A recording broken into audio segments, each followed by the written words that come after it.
So why duplicate posts?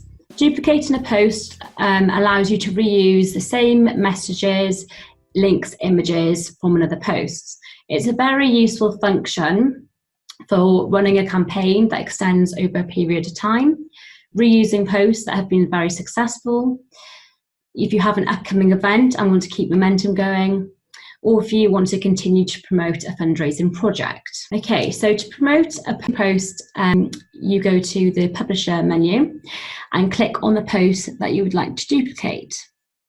So once you've done that, you click these 3 dots here and then click duplicate.